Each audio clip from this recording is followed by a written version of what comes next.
I'm the one who always needs a pen.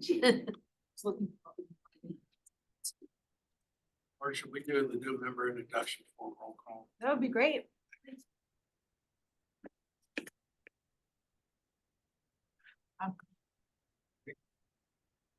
So I don't see Desiree here yet, but Melinda, would you want to introduce yourself and share a Sure. little? Yeah, so my name is Melinda Bowker. I'm a new committee member. I was appointed February 4th at that city commission meeting by Commissioner Sorensen, so District 4 Commissioner. I have recently did serve on an advisory board. I was on the city manager search committee. I have been a resident of the city for 14 years, living all the time downtown. I am a CPA, I used to work, carried out my career in public accounting, so some of this is a little bit familiar to me, but certainly not the city government focus perhaps. And I guess for my unpaid work, I'm most significantly, I guess I'm president of the Downtown Fort Lauderdale Civic Association. Welcome aboard. Thank you. Your credentials speak a lot. Thank you for what you did chairing the city manager search committee. So with that, welcome again back, Orby. Since this is your, second meeting? Second meeting. Yeah. Okay. So with that, I call the meeting's called to order. Can I get a roll call, please? Mr. Bells, Here. Ms. Bowker, Here. Mr. Kale, Mr. Camarada. Mr. DeGiromo, Here. Ms. Giles Smith, Ms. Lowe, Here. Ms. Milroy, Here. Mr. Patel. Yeah. and Chair Brown. Here. They have a quorum. Thank you. Before us tonight on the agenda, first of all, Ross, thank you for picking up the revenue. Representative to that. And before us, it's the approval of the last meeting minutes from January 15th, 2025. Hopefully everyone's had a chance to review them. For the new members, you can vote on them. That's not an issue.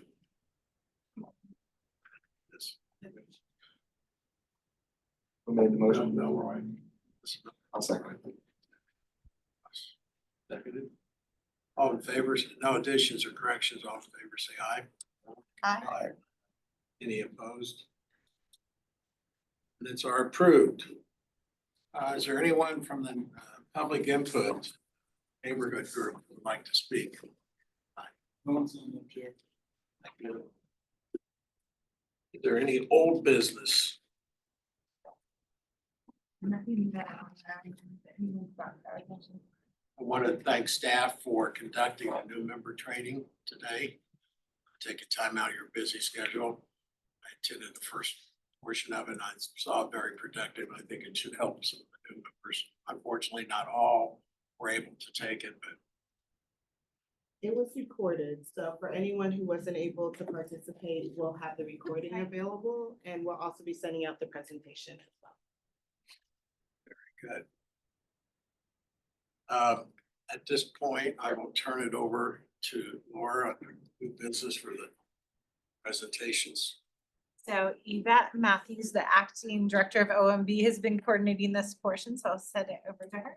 Yeah, so this is when we start talking about our revenue sufficiency. So we look at how we're going to perform for the next 10 years. To make sure that the decisions that we're making today set us up to be in a good financial position in the years to come.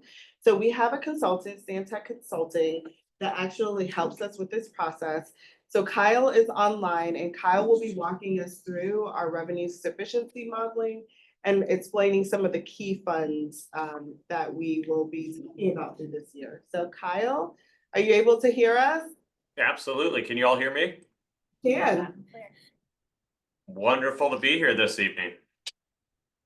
So I'll go ahead and jump in. I thank you, Yvette, for the introduction, and I've put together a presentation tonight to walk us through where we stand and really capstone the analysis that Stantec has conducted for the last fiscal year, so fiscal year 25. Really what we do each and every year is team with the city, both budget and all of the individual departments to put together.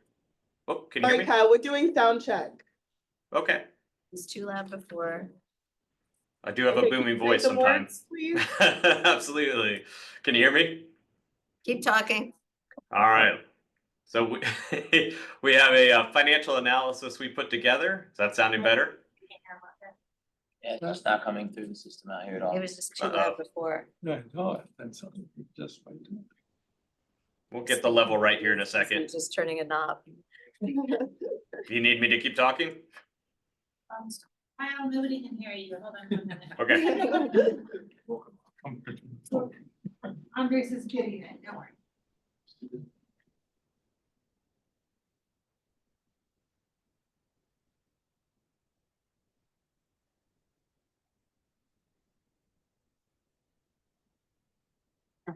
That always helps. I know I do better when I have people. Yes. Do you want to say a couple things, Kyle, so we can? hear you? Abs- Absolutely. How am I sounding now? Nope. No. I know, Just right? wait, don't. Just a little while. Yeah, that's what I was thinking. We should start the knob.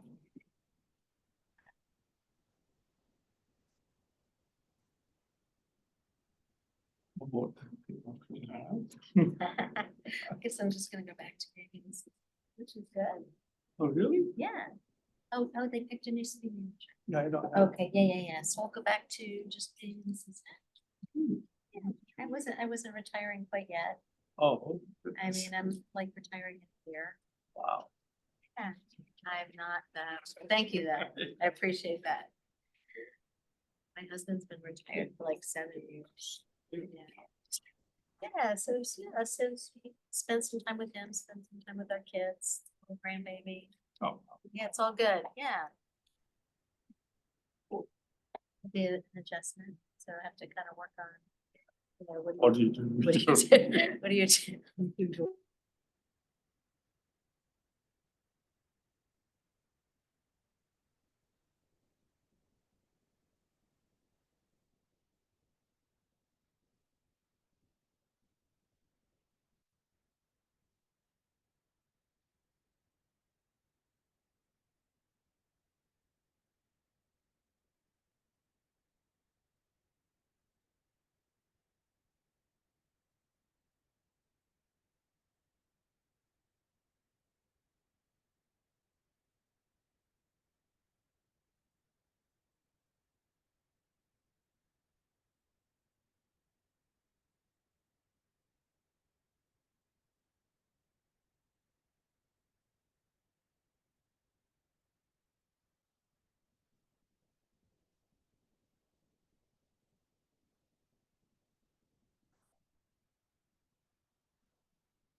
Can anybody hear me at the city?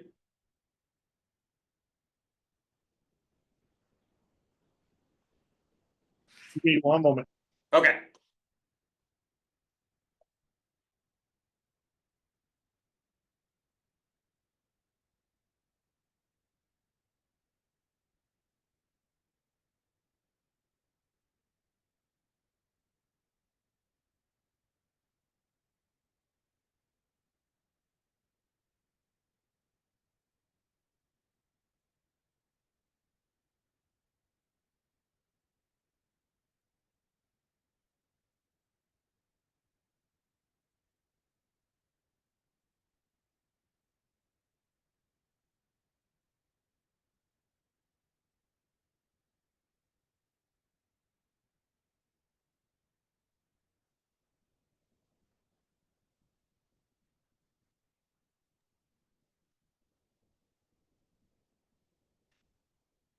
Carbondale, so that remains one of the focuses.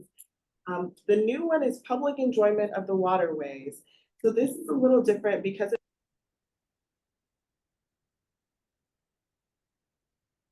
to ensure that everyone who enjoys our waterways are able to do so without worrying about things like jet skis that may interrupt, the public enjoyment of the water. So that was a new one. Public spaces and cultural initiatives as we continue to roll out the parks bonds and those types of activities continue to be a major focus. And the last one was bolstering thriving communities. This was everything from low income and workforce housing to ensuring the equitable access of internet across the city, as well as historic preservation. And so as we build the budget, you'll hear us talk a lot about these commission priorities. They met last night and in the conference meeting confirmed that these are their priorities. So we'll take it back at the next meeting for their final confirmation for them to vote on them.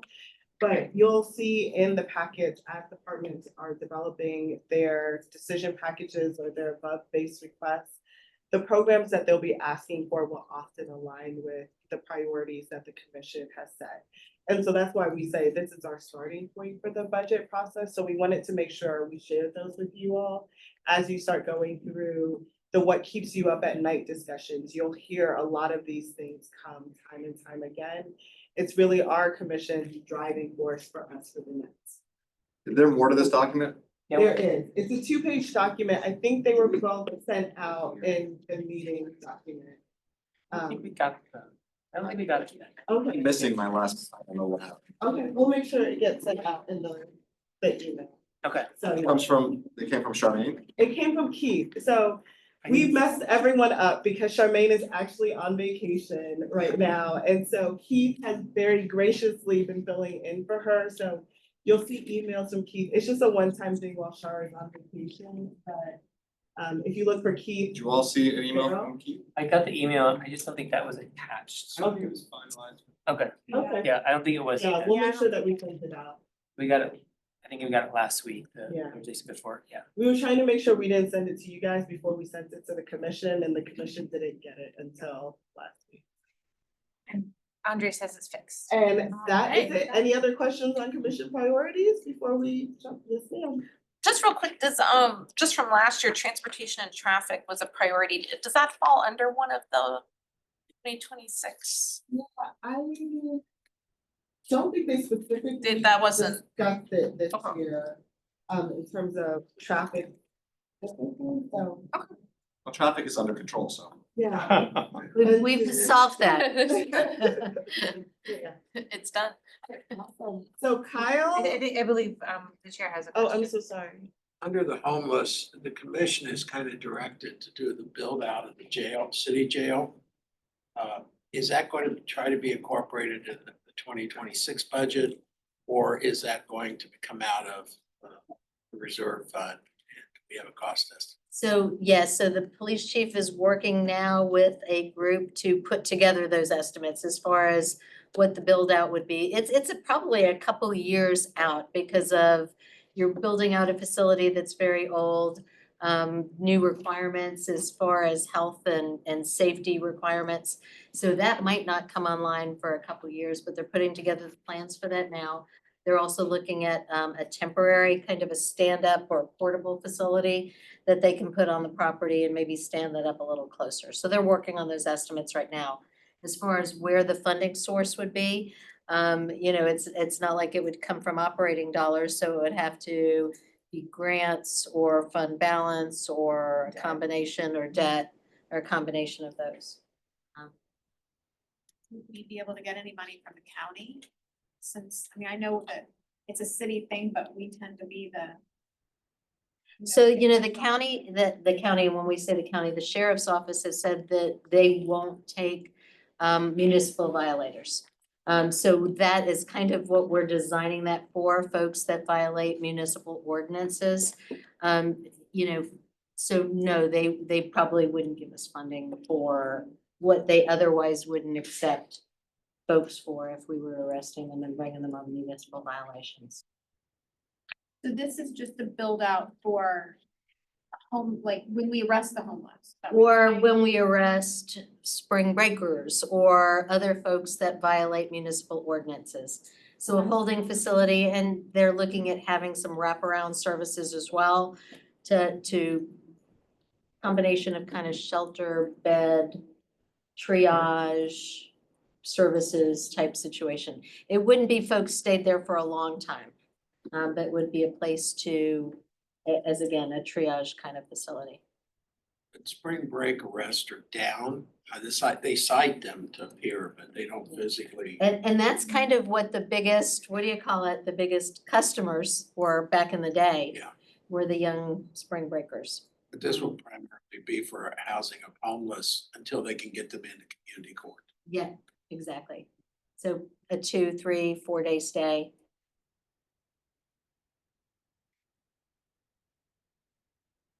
Any other questions? And this is just kind of a guideline so that the city manager and department heads can build their budgets off of knowing what the commission, some of the commission's desires and wishes are.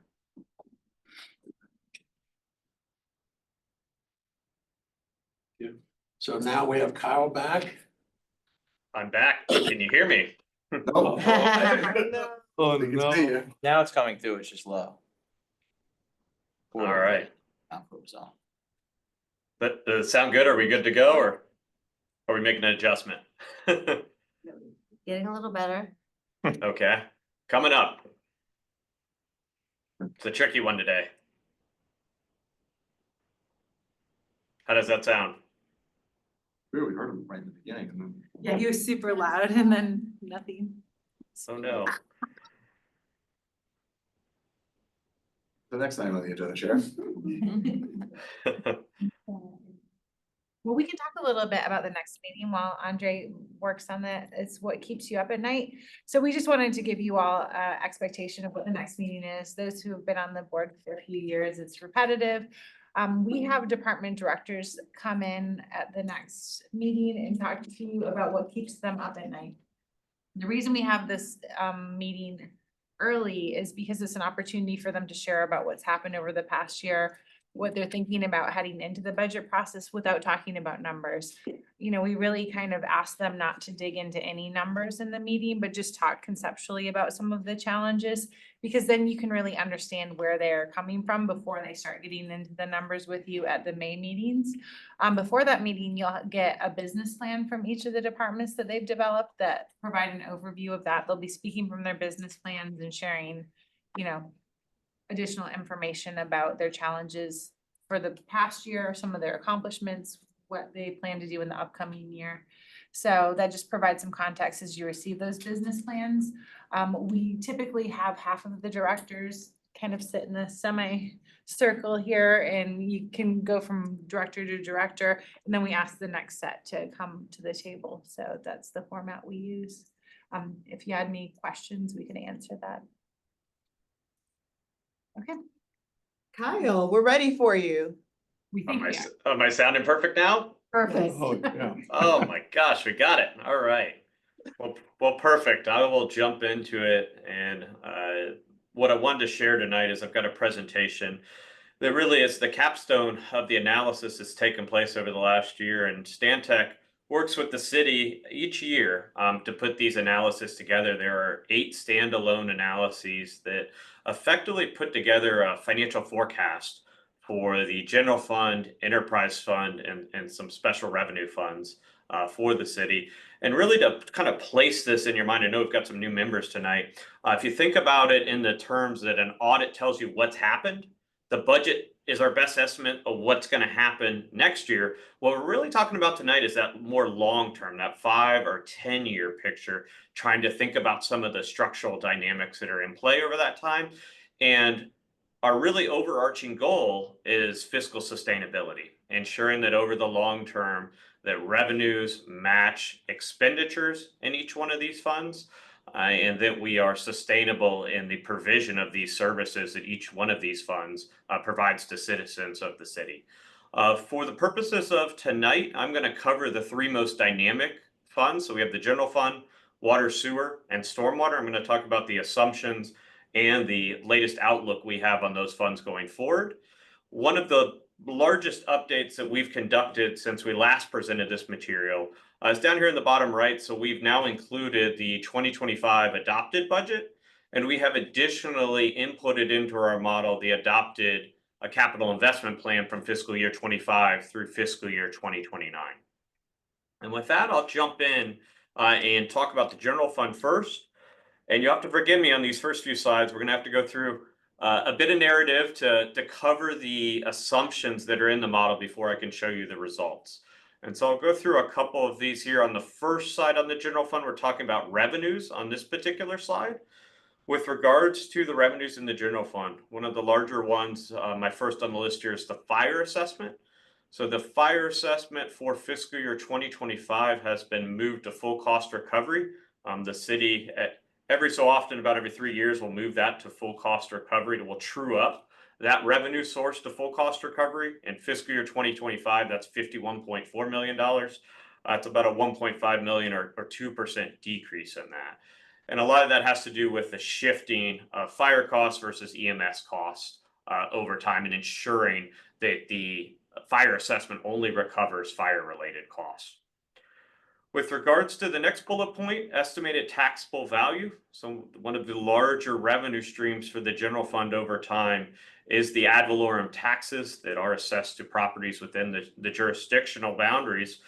And those properties, while the millage, and I'll talk about that in a minute, is held flat, the taxable value has changed over time. And in 2024, that taxable value has increased 7.7%, or in 2025 over 2024's value. So we've updated that within the model.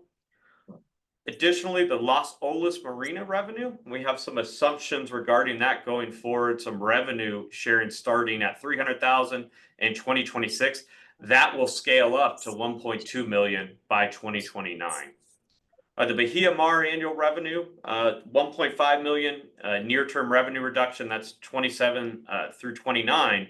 But then as we get into the later part of the forecast today, that will increase 17 million up to 23 million FY 30 through 35. On the expenditure side of the equations, again, kind of balancing these two is our objective here as we think about this. We've included a number of assumptions here. So first up is the police headquarters cost overrun. That's 45.5 million. The way that gets factored into the general fund is in increased debt service. So we've increased the debt service by $3.2 million for that project starting in FY 26 and then reoccurring into the future for debt service for the term of the debt. Additionally, in my next point, we have the city's annual pension contribution. So what this is every year we get an updated outlook of the city's pension obligations going forward. And one of the critical assumptions there is the assumed rates of return that investments will provide the city. And if there's a gap, the city pays into that gap. We essentially adjust the payment from the general fund to ensure that that's fully funded over the length of time that the analysis goes on. And so that assumption means that we'll be increasing the cost for police, fire, and pension in FY 26.6 million up to 1.2 million a year in 2027.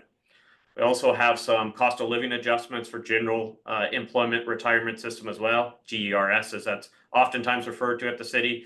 That is 2.1 million a year starting in FY 25 going through 2029. Our insurance fund contribution, so that balance took a little bit of a hit. We have a contribution built into the model right now, fiscal year 25 through 27 of 1.5 million a year. Additionally, we have some service enhancements related growth. So that's 0.5% of salaries and wages, fringe benefits for 8 FTEs. That is roughly in total 1.6 million in FY 26, and then it will escalate over time to 14.7 million by fiscal year 2034. Additionally, I was just chiming in that this is based on the historical addition of FTEs in the general fund. So that's why we plugged that in. No, thank you so much for that narrative, Laura. It's always helpful to have that input. Again, we get all these assumptions of work back and forth to make sure we've got them as trued up as possible and understand the history here. Staffing for adequate fire and emergency response grant. So the city has a grant currently that's paying for some positions. That grant will fall away and the city will have to assume some cost here. It's $4.6 million beginning in FY28 for those positions. There are 28 positions that were added under this grant. So we built in that cost going forward. And so you can kind of see the pattern here. It's really thinking about all of the costs that are paid out, in this case, in the general fund, and thinking about it not just in the current budget year, but over the years going forward and how those costs may change over that time with the best estimates we have today. On that assumption for the SAFER grant, did you factor in any increase for a new contract for that year? Because once the contract is up, 2027. It expires September of 26, so it'll be fiscal 27.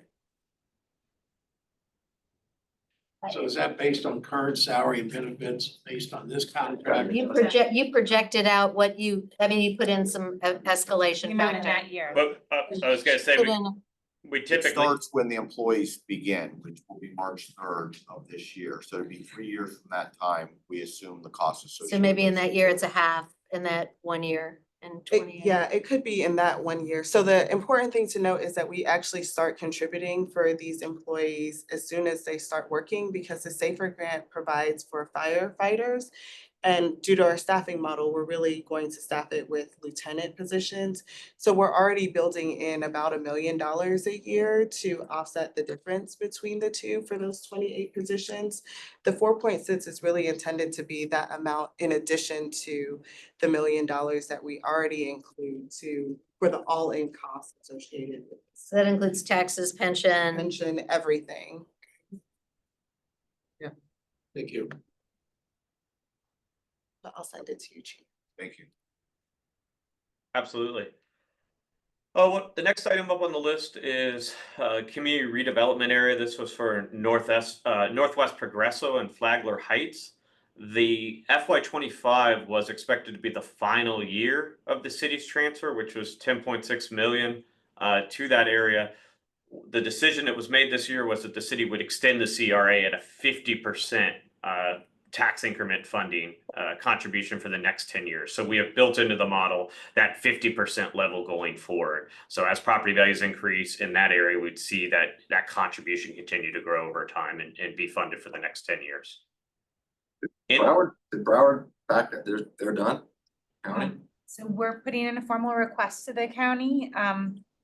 Historically, they haven't been supportive. In our meeting, they indicated they may not be supportive of continuing their increment, but they are supportive of allowing us the time to spend down the money that we have and continuing our increment. And I don't even think it's that they may not be supportive, they're not supportive. It's just- We haven't put in a formal request. We're definitely They're gonna not ask for gonna it, continue right? the tips. Yeah. They're And forgive me if I didn't pretty- find, They're pretty clear on that.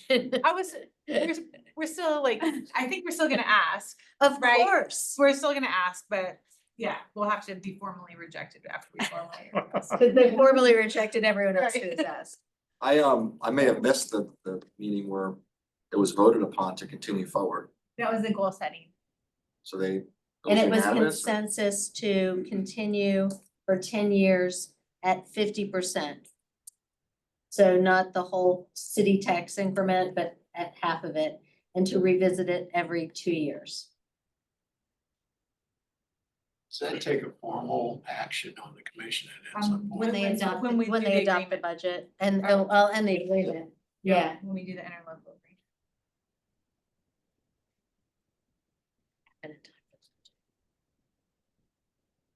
Who knows? I don't think as a board we looked at it. No, we did. We did. No, We did. at the end. No, at the end, we did At not. the end, I'm talking about taking you. We didn't necessarily agree or disagree with that. We were told that we would wait. We were going to ask to weigh in after the goal setting, but we weren't afforded that. And we presented the commission with some options, right, ranging from, time only with, 0% up to 100% and anything in between. So we provided some options as far as what that could look like. There was a lot of debate. Say. For me? So in other words, we had no say. Okay, That's what I was trying to let's go to the, let's go to the next thing. I think the board has come to them though and Yeah, I mean, I. presented to you I think Well, you it's been so chose not long, I to know that we like talked weigh about in. it, we at had this discussions about it, I don't think we were all very excited about it, frankly. Yeah, but I think the board chose not to weigh in when it was presented to you. I was thinking that it was something that they were putting off until after elections. Yes. And then we were gonna have the opportunity to weigh in once they kind of figured out who was gonna be in it. That's how I remember it. I remember distinctly. I think, I actually think it was an agenda item that we talked about it. Yeah. We had someone come in and talk about it a couple of times. I know, So can we send a note to the commission that we're upset? Sure. We No, can seriously. maybe. I mean, don't waste our time if they're not gonna take our advice, if they're not gonna, spend the time and bring it back to us. We might as well not even talk about it, because I remember spending time about it and talking Didn't you about it. learn that from the non-profit? I did, and that's why I'm telling them, can we send them a note now? And just tell them that that's not cool. So I can share that we didn't have it on your work plan, so I don't think staff was formally asked to bring it back to you when we presented to you. So I don't think we indicated to them that you wanted to hear it. But we never had that on your work plan to come back to you, so maybe it was a miscommunication, but I thought that you all heard about it and you chose not to weigh in was my takeaway. I don't recall, I don't recall. But I'd have but to if you, go back. you I could think still it- weigh in, there's no vote that's been taken by Right. them, you could still weigh in. Wanted this to- First year. But that was prior to the last party workshops. Okay. Of that 10.6 million, that will drop to 50%, so we're correct, that's, because right now it's 11 to 12 million a year, or you're estimating 11 million 2026, is that ballpark?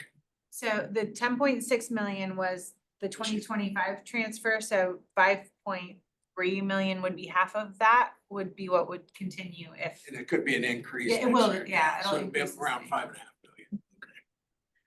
I know this is jumping ahead probably, but I saw kind of on their list of that priorities for the coming year, but I think we also talked about starting now, putting together, I don't wanna call it a committee, but discussing the funds that we were giving to, I'll say nonprofits and contributions to some of the organizations. I think we said we would And we just had kind of this- a reminder. I just had this discussion with the city manager. We can bring that up at our first workshop. Because it was to be in the presentation, but due to the time restraints at the priority workshop, they weren't able to bring up that discussion. So with that, where do you think would be most appropriate to communicate back to the city commission that we would like to have some input? Is it a joint meeting? So the 19th is a prep meeting for the joint meeting, so March 19, which is when you hear business plans, we can at the end of the meeting share with you a recap, Yvette and team put together a nice recap of the not-for-profit process and the issue.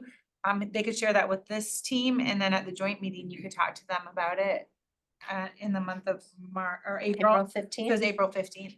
Did we get interest that they want us to apply? Or- So we never, forcing our way we back never in? got to it on the agenda. So, and on the goal setting, there were 2 items that were at the tail end that we finished and didn't get to. So then we were just gonna bring them up at a later date. I wanna make sure that we focus the time that, our input's gonna be taken and not wasted. I think, Prabhuling, you brought up a pretty sensitive, I don't know who else was on the board during that process, I think it was you and I. Just the two of us.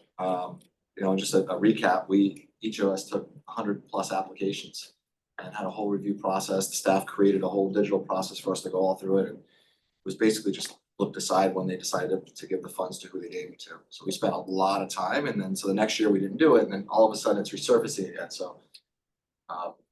Just don't wanna spend a lot of time on it if it's not something that's.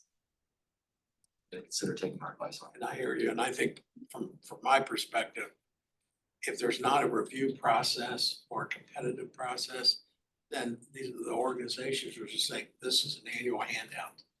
It's the way it's been, Yeah, and we had the process. as we look, as you're gonna see some be some major decisions in the coming years on. Well, I think that's one of the first things that they're gonna come back and say, we just won't fund nonprofit. There's 2 million off the bat that we're not gonna fund. And then they'll find some money and fund it. Yeah, I think one of the things we talked about though was looking at what each of the nonprofits was, and maybe having a step down, you know, instead of it just being something in perpetuity that maybe they can only.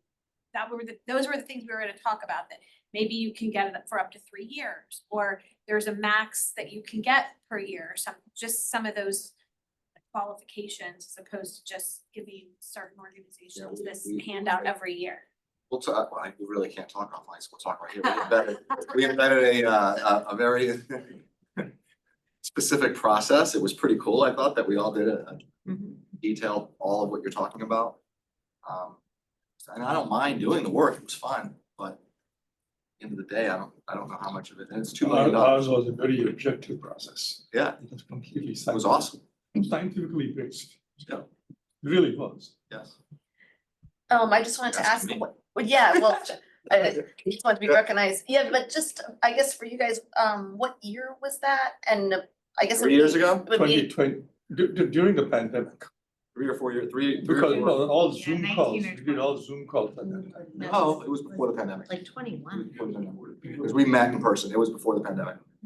It's 4 years, 4 or 5 years ago. Okay, so It was a Couldn't while. have been Oh, 'cause before, you were cause I here? wasn't even here. Yeah, you were. here for it? Yes, you were. I was, just that's came. why it couldn't have been 19 then. Oh, so I don't know maybe when it was, but The we were 21. here. I think it was 21. 21. 20 or 21, I'm not. time just goes by fast. Maybe 21, but it was several years ago now, like maybe 3.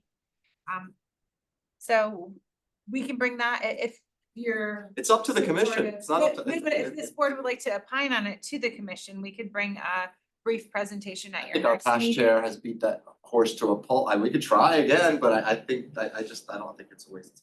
Yeah, I think it's a waste of time. I mean, if you guys were here at that time, you would know what we did. And I remember until Pretty much the same 9:30 in the commission. night, going through Zoom calls. Yeah. 9:30, 10 o'clock in the night. Well, and there was just most recently a commissioner that voted against one of the non-for-profits, but had already been approved in this year's budget.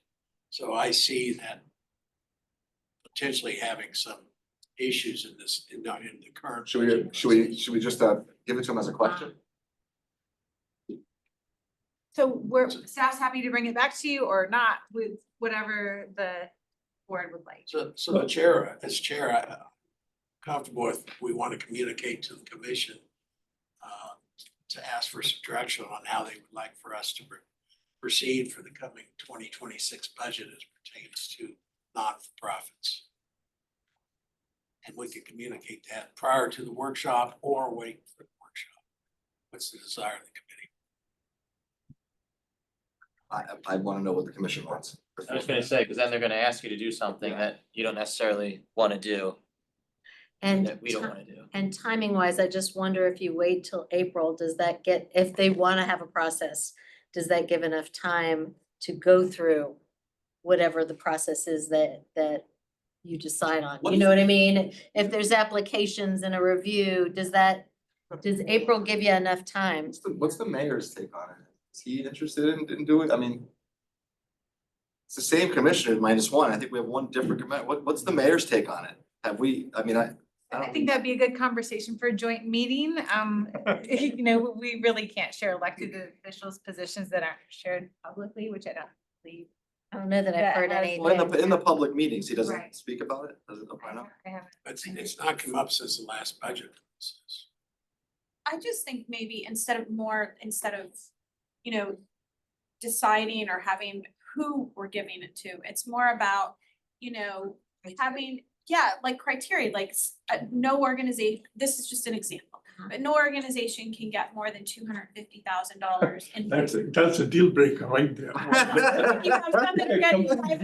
So, but Melissa, you're on track and we wanna do that, but That might be a great idea to, in your communication, to suggest parameters. I mean, I think that's more what rules of we had kind thumb, of discussed in guidelines. last year's, and not necessarily a review process of each charity per se or nonprofit, but more like the criteria of, maybe no more than 3 years, no more than 5 years, whatever it is. I don't know, but it all stems back to what they should be doing with the taxpayers' money. They're giving it to nonprofit, therefore there should be some type of process of elimination or vetting process to be able to show the taxpayer that they're giving nonprofit money because of this, this, and this. We went to each nonprofit, we're asking how much they actually focus in the city of Fort Lauderdale. None of it It was specific. well, and I think also it just when you looked at the priorities or when you put them up there, the 6 priorities or whatever, one was cultural and whatever. So that is one of their priorities. So I guess maybe that's where I'm coming from, like, where does that stand? Because that's one of their priorities for 2025. Are they interested in having some sort of a, like initiating a criteria or whatever it is? That would be the question that I think we should pose. And not to put you on the hot seat, but when you prepared your budget presentation for the 2025 non-for-profit list that you brought forward, how do you put that list together? How will you put that list together for 2026 if there's not a system in place? So typically we, through the city manager's office, recommend funding to organizations that are aligned with the commission priorities and input that we've received during the budget process. So yeah, as Melissa indicated, cultural facilities are priorities, serving children are priorities. They had a pretty large discussion about that last year during, I think it was the joint meeting where I believe they aligned NSU with like safety and getting kids off streets. They talked through why that was important to them and they supported those recommendations. It wasn't like it happened without some discussion. There was a discussion of not-for-profits. They added some to one of like something for youth. Yeah. So they added to some, they discuss it. Process that's completely transparent. Yeah, and there are We don't two, really know what their process is. That's why we're saying, let us help. yeah, there are 2 of the charities that require local matches.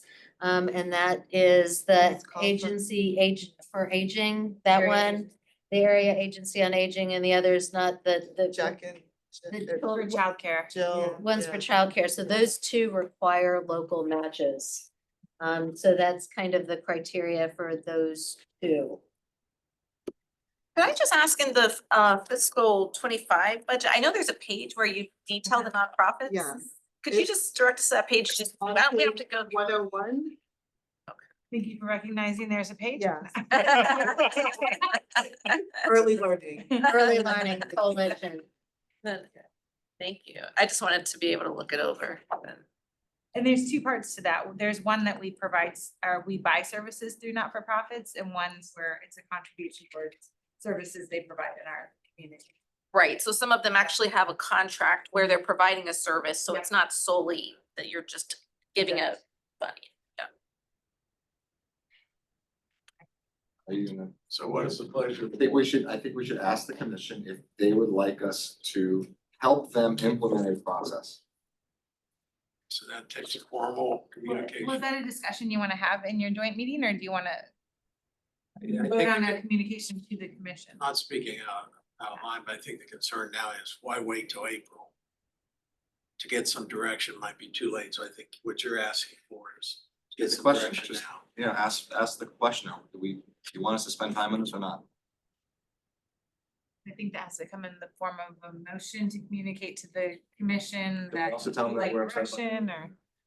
That can't go in the form of a motion. But when I communicate to the commission, I can discuss that. See, As to the reasoning why we're asking for this communication. And Chair, just one more point of clarification. Susan, they're not planning to bring back that agenda item that that they didn't have time for on the nonprofits during the priorities workshop. Is that coming back to a conference agenda? No, I think we were thinking it would We were be thinking we put it on the joint meeting. on the joint Oh, meeting. that would be Yeah. the next time. It's a comes up. topic that they don't like to discuss very much. And it's okay. We try to implement some type of structure and we'll try again.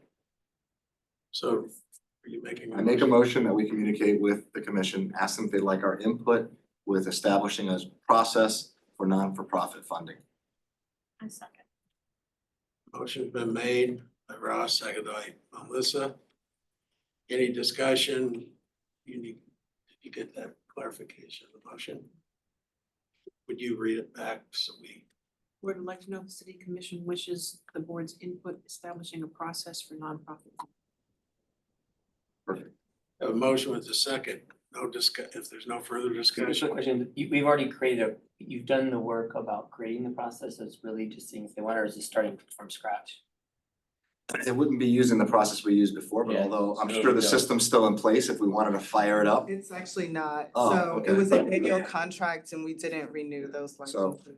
It would have to be more of I think it's more, what you're looking for is a 50,000 foot process. Like, can't get funded for more than 3 years, it has to be a local, whatever, a little basic, Guidelines, sort of Correct. parameters. yeah, parameters on the companies that are getting the funding.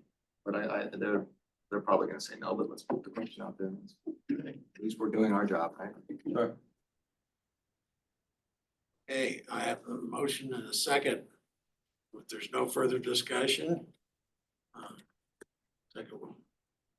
Vote. Roll call vote? Is it a roll call vote or all of Whatever it? you'd like, she do, I'm sure. Roll call. Roll call. You wanna roll call? Mr. Bells? Yes. Ms. Bowker? Yes. Camerata? Yes. Mr. Di Girolamo? Yes. Ms. Lowe? Yes.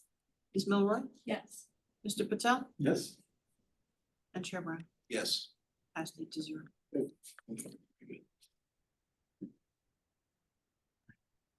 Back to Kyle. You ready, Chair, for Kyle? Is he awake? Ready to roll. Sorry about that, that's not even on your. Sorry. No, not at all. No, it's a great discussion. What I'll tackle on this slide is just one more table here at the bottom. And so just noting the subtitle of some major items that are out here in the future, notable ongoing cost increases. Swimming Hall of Fame, this would also include the Los Olas Downtown Garage Fire Rescue, the new City Hall, and a community investment plan. And so 18.5 million in 2027 associated with those items, and that would continue on into the future. So where we get to after those few slides that you've gone through with me, and I know there's a lot of assumptions there that we need to go through and we ground truth each year, is the dashboard of our panel here on this screen. And what we're showing it currently is in what I would refer to as a diagnostic view. So this is as if you go to your doctor and say, how am I doing? With no assumptions on treatment or prescription here. What we're more trying to understand is the current status quo and playing that forward into the future. So I want to call out a few items that draw my attention when we get to this place in the modeling. The first is on the graphic in the middle right, the revenues versus expenditures. If you can see my mouse, I'm scrolling over it. In black is the total cash in for the general fund, and in orange is the cash out. And I mentioned our overarching goal here is sustainability, and that really shows itself on this graphic with those two lines being tangent to one another. Really, the black line being on top of the orange line, indicating that the cash flows are really well balanced. What we see in this particular case, when we play this out over a number of years, is they're pretty balanced to start off, but we'll start to see a gap open up over time where the cash out or the expenses are rising faster than the projected cash in over time. And the result of that is in the far left of this. So this is the end of year fund balances, our bank account, if you will. So once we start drawing a bit more money than's coming in, we have to take money out of fund balance. And we can do that for a number of years, but what we would project here in the status quo is with the structural gap that starts to open up by about 28, 29, we deplete those fund balances, not only below our policy targets, but really fundamentally by 29 to 0. And what's driving that is two things. So on the bottom, we've got the change in taxable value. Those ad valorem taxes are one of the largest revenue streams coming into the general fund, and they're driven by the change in property value, taxable property value over time. That's been really strong lately. Our assumption in the model is that would moderate over time back to some historical averages. We've pushed that from 6.5% in 26 down to 6% in 28 forward as a kind of modeling baseline, if you will, for the relative taxable value increase. And that projects that revenue stream coming in over time. Additionally, we have a really good handle looking over this over a number of years, understanding how costs change over time historically, and in those projections that we talked about a second ago, where we have maybe structural changes in how we have to pay for things, a grant expiring, or we have to add services in certain places. And what we're showing down here in the bottom is the relative salaries and benefits change in orange versus in black, the ad valorem tax change each year.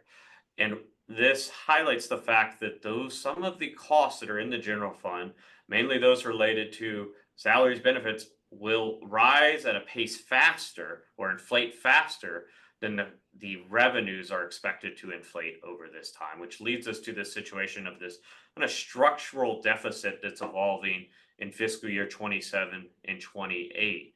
If this were to unfold, exactly as we've talked about here, with no revenue change and with property taxes, property tax value increases normalizing to more historic levels going forward. That deficit I've highlighted in that red box in the middle of the screen in 27 under the diagnostic view here. It's about $38 million, the difference between revenues and expenditures, just to put it in an order of magnitude standpoint. So on our next slide, what we've done here and where the models really become, do we have a question? Second on that, where you have that boxed in red. Sure. I think for the benefit of some of the new members, as I look at this, if you go back to 2024, we had an increase in assessed value, which was a very good year, 12.2%. This year in the budget it dropped to 7.7. They're estimating at 6.5, but even if it came in back to a 12%, that number is only going to drop half in 2027. You're still looking at about a $20 million deficit. And when you had a deficit from 2024, that was because we lost some state revenues, right? So I think that related to rollover. So I think there's one-time expenses in 24 that are accounted for from use of fund balance. So 24 was a balanced budget, and then there was some mid-year actions that took place to reappropriate funds. So 24, actually we think we ended in a good position. So it just shows negative because in that fiscal year, cash out was higher than cash in. So how I see it, and correct me if I'm wrong, Kyle, but even if we did have a double-digit assessed value, we're still going to be looking at a $20 million deficit. It depends on what we get in 26. Well, that's true, but Did you do any other assumptions, or just this is just a baseline assumption? Yeah, so we oftentimes, kind of do multiple assumptions here. So we really think about this as levers, right? And we try to apply different levers to solve the problem. So we've looked oftentimes in the past as I've run this analysis as, what higher taxable value increases would have to do. And you'd really have to have those at a pretty sustained high level to solve this, right? It would close some of the gap, but it wouldn't fully solve this. What we're seeing here and what we've seen over time is this idea of this opening gap, with it really expenditures increasing at a higher rate than the cash in. But this model is absolutely set up, and oftentimes we'll open it up and in front of the commission and work through any number of assumptions that they want to see and look at. It's really a tool meant to be used in that format to ground truth and test any assumptions that we would want to look at. But it's, some on the commission feel like, well, we've been successful to keep the ad valorem rate for the past 18 years because we've lived off the increased assessed values. But even if we did have back to double digit increased assessed values, we're looking at much higher deficits as previous years. Is that a safe assumption? I would say that's a safe assumption. You could continue to push this up and you would still see a deficit in the out years. You know, it's hard in my mind to repeat the bump we saw in that taxable value, you know, through 23 and 24, those kind of double digits, right? That's a pretty high annualized rate to sustain for any period of time. And so, you know, I think it's realistic to think that would come down a little bit here, but even if it was say 7%, that's not going to solve this deficit over time. Well, I have a question. Mhm. Given that the condo market has gone to hell in a handbasket, and therefore the assessed value is going to come down dramatically. Now, a lot of condo buildings going up, a lot of old condos coming on sale. How do you factor that in? Because that's a pretty big market. Yeah, and so that's one part of the market. So a couple. Oh, go ahead. No, I'm just saying, can we look back in the 05 to 2010 timeframe? Did we have any negative years? And how deep did they go? They went really low. I think in your budget book, do you have it's actually an exercise we would do with our new analysts. Yeah, but so just even if it drops in market value, if they had the cushion, right, the Save Our Homes cushion, you still might have those properties going up, right? Because they were assessed, here was their market, here was their taxable value. If this goes down, that's still on a homesteaded property, it's gonna go up by that 3%. Do we know what percentage of our ad valorem taxes come from homesteaded properties? Was it around 50? You all did this analysis because there was a new change in legislation that relates to homestead, the 50,000, we ran that. So do you remember? I want to say it was half. Like, But it's pretty high. So it's not just an audit, but it's just not an automatic drop, because again, because of how the market did in 3-4 years ago, everyone has a kind of sizable cushion. Yeah, So you'd still see your Still raise it by property, 3% or whatever. yeah, by the 3% or So whatever. we won't totally take the hit. Yeah, just that was just the. Still gonna get, yeah. it won't drop dollar for dollar. Yeah, and the other thing I was talking to Bill about earlier, you know, one of the bigger drivers of that rate increase is the net new construction. So if you see $1 billion, you could maybe expect double digits. I just don't know what came online this year, you know, I kind of look outside and look at cranes and stuff like that. But the net new is a big driver of that change. And you said you did factor in the new, the homestead that passed. So yeah, the homestead exemption, it ended up being $200,000 or something. very Oh, the new small. thing, The the new new thing, one. it was a few $100,000 for our city. Homesteaded properties are, I wanna say around half, and we can provide you with that information later. But we were hit less than others when some of the homestead changes occurred, so. Cause we have a lot of hotels and businesses. But, you know, the hotel occupancy will impact the value of that business, you know. It was 236,000. 236,000 was the impact of the new voted legislation regarding homestead. Thank you. Thank you, Kyle. Oh, absolutely. As I was mentioning, what we do next with this is, you know, what I like to show is a, you know, potential solution here. When we created a deficit like that, it's more of an order of magnitude this should be looked at. And what the model does is helps us think about what was required to close that gap. One way and one revenue item you have control over is that millage rate. And was just mentioned that hasn't been changed in 18 years. It's been held flat.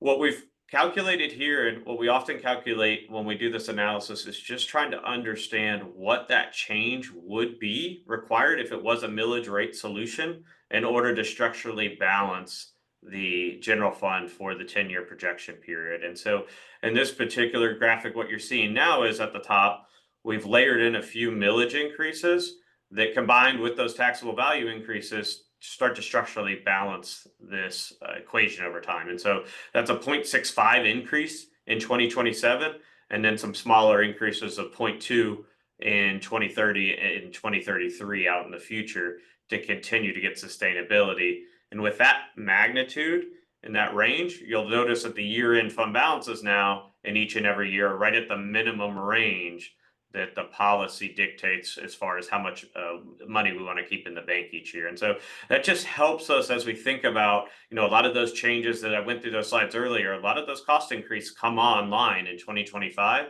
and place that pressure. This just shows you on that other side, one particular solution that would balance this budget over time. And of course, as we move forward, we update this each year, right? So as we go through the 2026 process, we updating the budget and truing up some of those numbers and understanding, that exact magnitude. What I will say is, as I've worked with the city a number of years, this kind of structural deficit and over time, over the next, 5 to 10 years has been pretty persistent. We've seen expenditures rise at a pretty decent clip and continue to rise at that clip over time, and revenues have a hard time keeping up with that. And so this is consistent with a lot of the analysis we provided over the last, 5-6 years.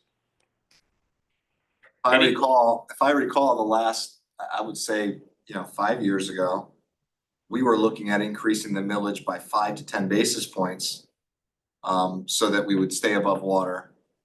And now we're looking at a 15% increase? Yeah, it's 0.65 mils. That's the problem with waiting this long. I mean, we got saved by federal money, we got saved by home, now we waited this long, now we cannot afford a down housing market. So we've recommended to raise taxes and they always get shut down, so it's gonna be interesting. We're gonna get caught eventually.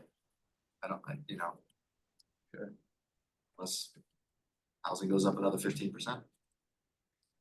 What's the other, did you run any other scenarios without increasing the millage? Like what we would need to happen? Yeah, and so with regards to the other revenue streams, there's not as many you have direct control over to adjust like this, right? So this is the main one that the commission has direction where it can adjust this revenue stream and the amount of revenue comes in.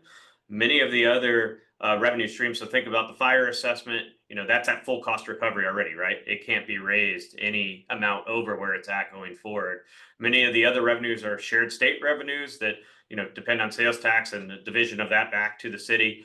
There's not necessarily ones that you have a magnitude like this with direct control over to solve it, which is why, I tend to show a solution in this range, because this is one of the more practical ways you would implement and change. And often cities in similar situations would look at the millage increase because it's the one you do have direct control over. If I can add, I would just add that, the other thing we're always asked to do is to propose service level reductions or cuts to costs. And that's something that we look at as part of the budget process every year as well. So you have to come up with a balanced budget. We're required to. So either you raise more revenue or you reduce expenses, but you have to get to balance every single time. Yeah, I was gonna ask where anything could be cut, and then what would the implementation actually look like? So if you're shaking your head no, what would the implication actually look like for this implementation rather? He has it at a 3-year and has suggestions, but what would that probably look like? And then I'm sure there's messaging to the community involved and we have to be sensitive as to enacting this because it's a big deal. But what would it actually look like? So each year in the month of July, the commission sets the maximum millage rate. So you all will meet with them in June. And you'll provide your recommendations after having met with the departments and getting the city manager's perspective on it. You'll share with the commission your thoughts on the millage rate And whether it's an annual every 3 years, whether it's this, whether it's. every year. So it No, has I'm to- saying what actually gets enacted, right? This plan is saying it happens in 27, happens in 30, it happens in 33. Right. Could we theoretically say it happens in 26, 27, 29, and this You can say yes. this is when each one, okay. Yeah. But they- you- and but that's they our can job. only approve- Kyle and others. They can only approve 1 year. Right. Is what I'm trying to Sure, share is, so understood. they can only set the millage rate for 1 year. But for our purposes of recommendation, at another time, we're gonna have discussions of what will this, if this is Yes. necessary, what does this actually look like?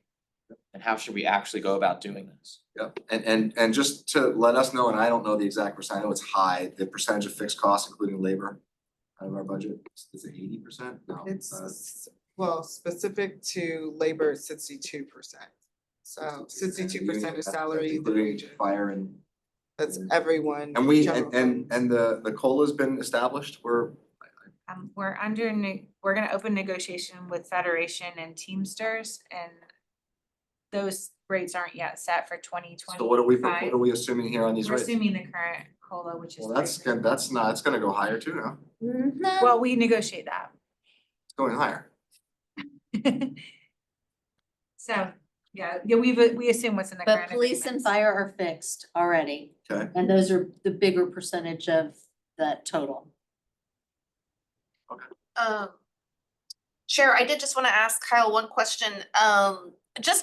Thanks so much for your projection here, and I notice you don't have the millage rate increase starting in the budget that, you know, we're looking at right now, fiscal 26. Was there a reason why you chose these particular years and amounts? Is this your professional recommendation, or just you decided to show this as a sample? Is there a scenario that you can show us where the millage does increase in fiscal 26? Yeah, it's absolutely. So what we've done here in this case, and I'll just back up, one slide in 26, if you look at that fund balance chart in the far left under this diagnostic view, right? The fund balance at the end of 26 will still be within the city's policy. So we'll be right at the target balance. So really when we think about, enacting a solution here in my mind, I don't want to do it too early, right? I want to do it kind of at the time where really the issue comes into play. And 27 aligns with a lot of those ongoing cost increases. And so it synchronizes kind of the expenditures and the revenues in that year, which is why we picked 27 as the start year. So 27 would be the first full year if this projection goes forward as shown, where we would be below the minimum target balance in the general fund. And It's we'd not be a problem to be above the balance, right? The I was minimum. gonna say, is that surplus, Right. because we're annualized, You're here. but is that surplus rolled over in any way, or is it just because it's at? So then, Well, so. looking at it annualized is sort of. In this model, you're spending 7.6 million of it in 25, right? Mhm. So you have a bank account and this model shows Sure. you're spending 7.6 million, and then you'll raise the millage rate after that. But we're asking, can you it's fine to have extra money in the accounts, right? It's a policy decision typically. Our elected Because- officials haven't wanted to raise the millage rate if they're not, Sure. if they don't They don't have need the to, money. because it's taxing you and then saving it, putting Mm-hmm. it in savings, so. It's policy direction. This isn't a 5% increase, a 15%, 16% increase is what that's. Yeah. That's So- massive. So you're indicating maybe a recommendation would be to Start break next that year. up to do it, And a little 10% over. 15, Yeah. 50, Yeah, some- 1.15, 0.15, Like we did with the water. 0.15. Just like we did with the water. I'm not sure if it's worth bringing up, but why, like, where was the planning of this event taking place at 27? Like I've heard earlier, someone mentioned that this year didn't look great. How long have we known this year wasn't gonna look great? And then what adds up to that? Every year hasn't looked great. Kyle, all do you of a mind sudden going it back comes- a slide? Oh, absolutely. So Something happens and one more, I'm sorry. fixes itself. So we've tried to articulate here the notable policy decisions that have been made. So there have been contracts that have come before our elected officials that have been already agreed upon. And so we know that certain things are gonna happen at certain points based on these agreements. One is the Swimming Hall of Fame. One is the downtown Heron Lot Garage. So there's gonna be a new fire station coming online. So as those decisions are made, we have to build in the operating costs Sure. associated with those. And I might just add, Yeah. because so one of the things the commission has talked about is floating a GO bond for some infrastructure. If we do that in 2026 and it's successful, that CIP of 8.1 likely wouldn't be required, right? So I mean, so these are always presented, I think, as worst case, right? Oh, well, it's That not we very wanna, conservative. that we wanna look at.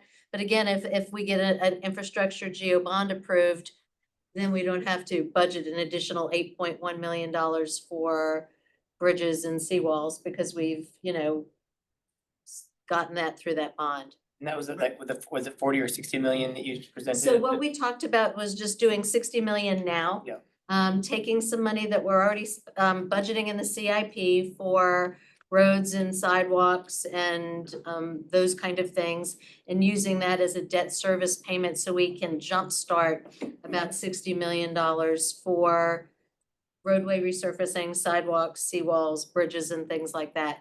If we do a GO, one of the options would be to refinance that 60 million as part of that GO. That's a possibility as well. But anyway, so just talking about how this is kind of fluid, how it's worst case. So that doesn't mean that we know we're gonna spend 8.1, it's just out there. And one more, correct me if I'm wrong, that 8.1 will be used to pay the annual. But is on a GO bond, that's on top, right? So we don't have to include that as our millage rate. Right. That's a standalone millage. So the 8.1, yeah, you would have you'd have debt service, but it would be above the line and that voter approved debt as opposed to having to be supported through the millage rate. The regular millage rate. To answer your question also, we've known that every year we look out and say, okay, it looks like a possible shortfall, right? We've recommended to the commission to raise taxes. We've had a number of things over the past few years, like COVID, we were given a whole bunch of money that saved us one year. Taxes went up, I think one said 12, but I think the year before that was even more. You raised the It was like millage through 14. 2008, 9, or 10. It was like 14% increase or something. And then what always seems to happen is we borrow money and it doesn't go toward the millage, it ends up as a line item on your tax roll. So it's going somewhere, it's not showing up as a millage increase, right? Because that's what everyone thinks, oh, taxes are going higher, but your tax bill's going higher, just not the millage. So what would the point, would the 0.65 be per 100,000 assessed value? Next to me has their budget book, there's a equivalent, millage rate equivalent, you know. Well, the 0.75, you remember, because that was the equivalent of the EMS tax, 0.75 was $400 on your average house. Wasn't it 400? Oh, so are you asking what the value of a mill is, or are you asking how much it is How for a much money house? it generates or how much it 65. costs a house? What do you think, how much it Everyone costs knows per that house? It's gonna be fun. $2,500. An extra $2-3 grand a year. No, What what number did you say? So 0.6, because when we were looking at the EMS tax, it was 0.75. And we said the impact on the average homeowner, which was $600,000 house, was $400 a year. So that's the impact on the house. I must be missing something. $500,000 times 0.65% is $3,250. No, that's, So we use the average taxable value of 580, you divide it by 1,000 and you multiply it by the 0.75 and but it's it's 400. I think you I'm taking a point away. too many, Yes. not enough zeros. 436. Not enough zeros. Yeah. So 435. 400 was what we were saying on the 7.5. So a little less than It's that. 0.00. And that would net 42 million dollars. The 0.65, the point, or the 0.75. 0.75. And I'm Jenny come lately, but page 104 of your budget book shows the millage rate equivalents, just to do like that order of magnitude. But the impact on the house, you said, is like 360, right, the average house. 360, yeah. And yeah, Keep in mind too, 2027, there's a bigger increase in water sewage assessments. the two biggest were in We'll years, get to that. yeah, in the and yeah, next, years 1 and 2, so we're in year 2 right Thank you now. for the communication, by the way. City got communication, the water bill was going higher from both our commissioner and from the city. Yeah, That was nice. we were writing a op-ed back to the Sun Sentinel, I just sent it off today. Oh. Yeah, I have one more question. At what point do we actually know the taxable value increase? Like what point? June 1st. The 11th hour. Okay. The first estimate. I don't even recall, I don't even know if we even meet anymore after that. So, yeah, that's before like- you do the yeah. preliminary meeting with the Kinda commission weird. in June, so it's, yeah, June. We're flying without that number and we just have to assume and then it becomes a surprise and then everyone has to scramble at the end. From what I recall. We create a very deliberate process that allows us to balance. Levers at the end. Exactly. there's a little bag of tricks. Yeah. Right. Susan has experienced our bag of tricks. No, so how we do it is we develop current service level budget, how much does it cost next year to do what we did this year? And then we look at enhancements or proposals from departments and then options for reduction. And at the end, the mix of all of those things in specific buckets get you to balance. once we have our revenue estimates. We might be talking about this, but in one of our meetings at the airport, we got into deep discussion about increasing revenues, park and recreation, toll roadway use, all that stuff. Have we talked about that I again? don't remember roadway I don't use, remember. but I do. Using the bridge, getting over the bridge, like, Oh, yeah, we can't charge for that. we talked about other things.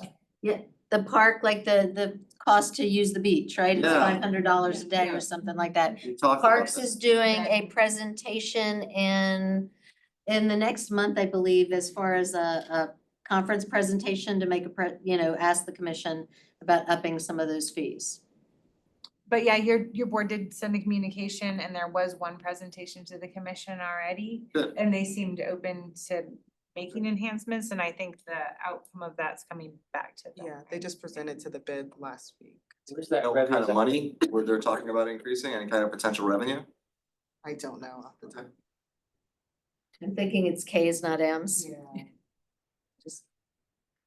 You're right. They're doing public outreach to some of the civic associations. But it goes from 500 to maybe 1,500 to the maximum for large events, 2,500. It's not, I got you. But it's something, every little bit.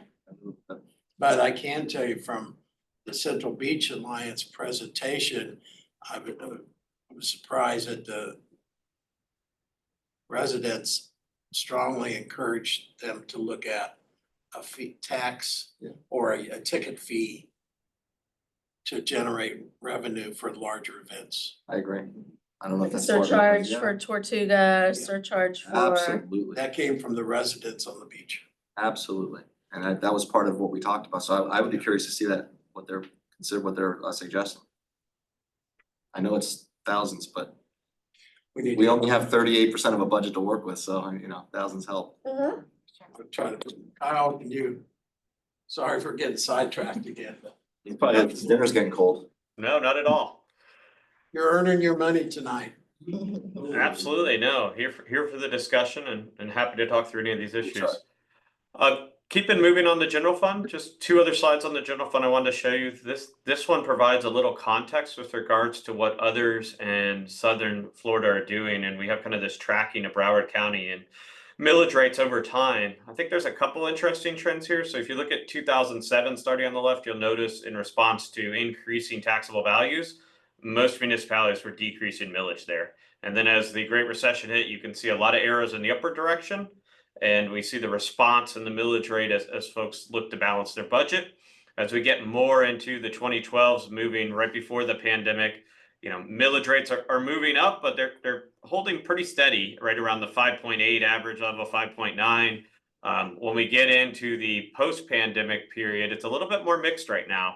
As far as some folks decreasing a little bit, some folks increasing.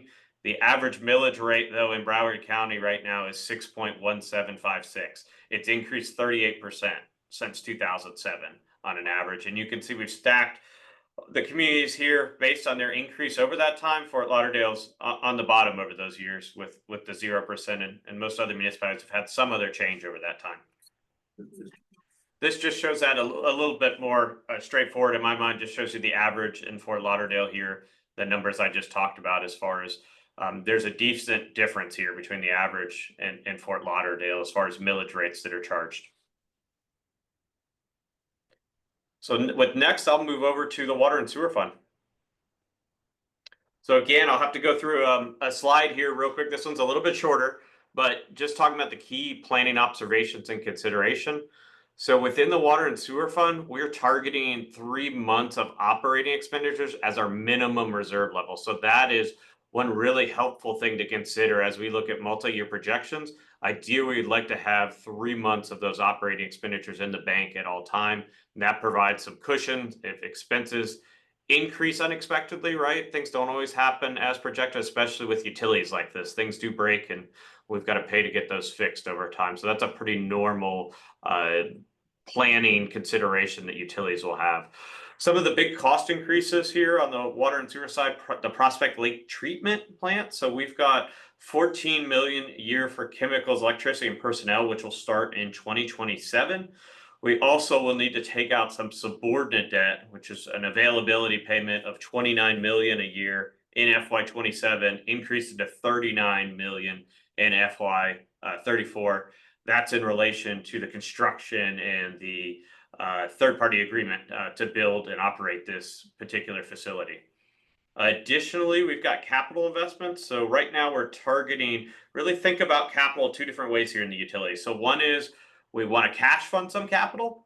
Right now we're targeting $36 million from revenues going to capital on an annual basis. That's our target for the amount of cash funded capital.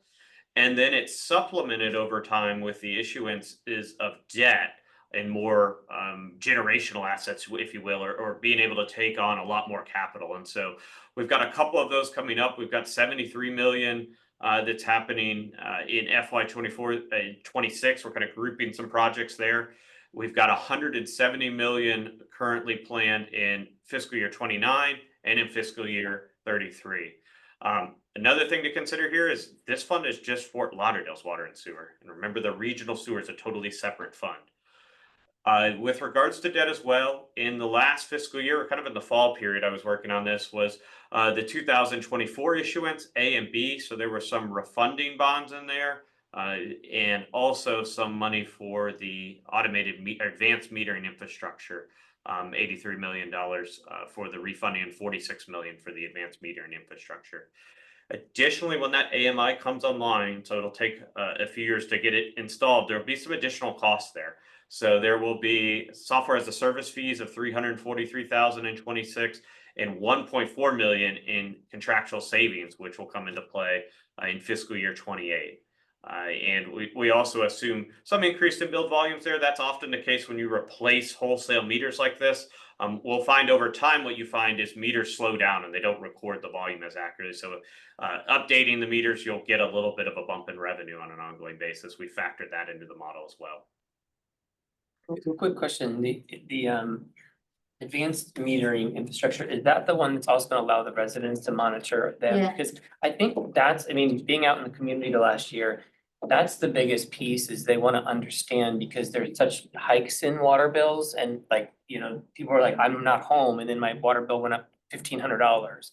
And so like, I think that's gonna be a big piece, and maybe you'll, I mean, I didn't read the communication, but I think people understanding that we'll have more availability to monitor your own and also to shut it down if there's a problem. I think that's a good thing for the resident. It'll give you real-time data that if there's a leak. Yeah. And you know, just going back to the Sun Sentinel article or what you hear in the neighborhoods. We looked at every single one of those folks that wrote letters, and in one case it was a bona fide leak Yeah. that they had. In another case, it was irrigation. And especially the rate increase coincided with the beginning of dry season. And for folks that don't have that separate irrigation meter, you know, if you're watering a lot, and we have that, the tiered rate structure, right? The conservation structure. So, you know, it's 0 to 3,000, 3 to 5, 5 to 6. I mean, once you start going over 12,000 gallons, it's a lot.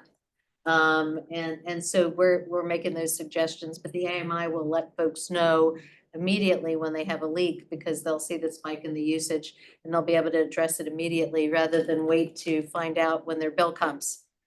When do we anticipate those being in the ground? I have one in my house right now. So, So we have a pilot of like 15 meters out, and we're starting, in the next months to roll those out. you were supposed to put me as a pilot. We could add, I wanna be a pilot. okay, So, and does this go for also, This is 5 years in the making. I know, I'm excited that we have them, but yeah, I'm gonna add you, I'll Please. call Please. Ross. and is this residents only, or would this be business, industry, things like that as well? All the meters are getting replaced. So when's the projected completion, 100% of the city? 2 years. 2 years?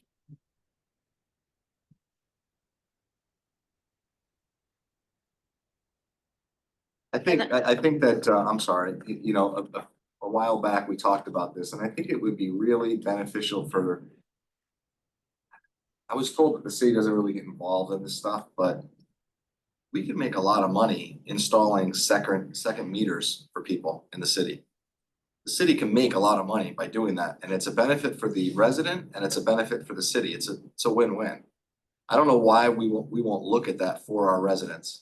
Well, I mean, we'll put in a second meter, but they just have to have their, you know, a plumber or a. That's what I mean, the city, that's what I wish For the city to actually do. It's not, it's easy to say, like, oh, just get another meter. It's not that easy to do. It's not that easy to do. Probably liability issues as well, but It's yeah. not that, but it's the right thing to do, and we should educate people So, to do that. I tell anyone that, you know, cause I was looking at some water bills, from the neighborhood Bay Colony.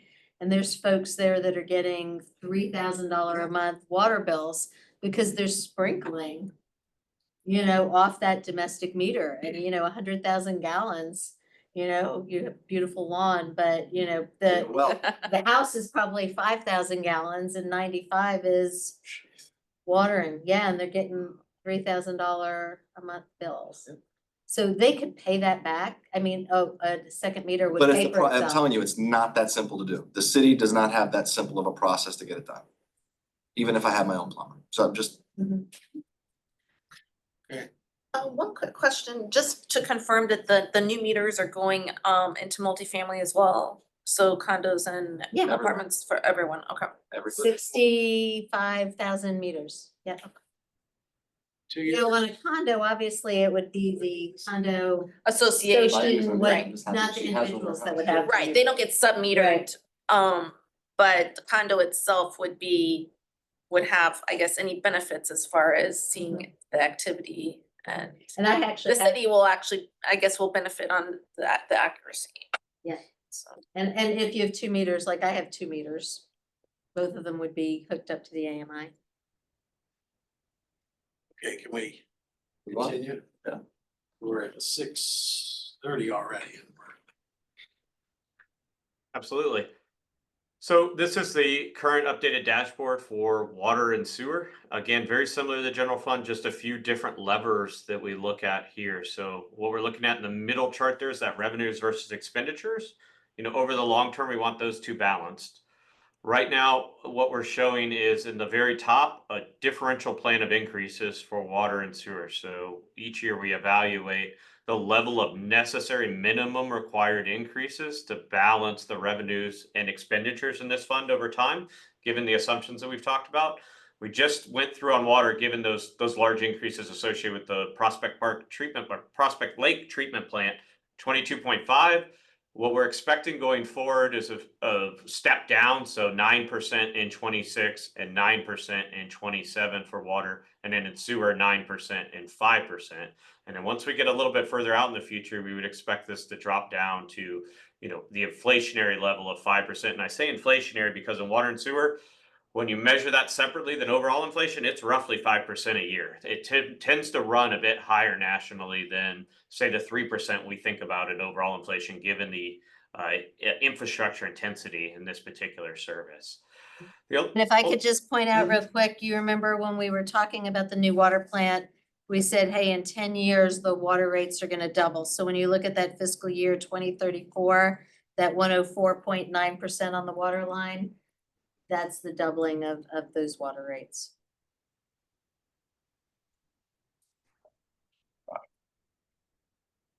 So I think this one, you know, the plan still works. The only two things here to mention as we talk about it, you know, as we move forward, it's always kind of balancing, especially with the larger debt issuance as they come up, right? Interest rates affect those payments and the project costs affect the total amount. So those are the things we're kind of watching as we go forward. We've got a smaller one here in the near term, and then the larger ones are in 29 and 33, the kind of 200 million in total between water, sewer, and the regional fund.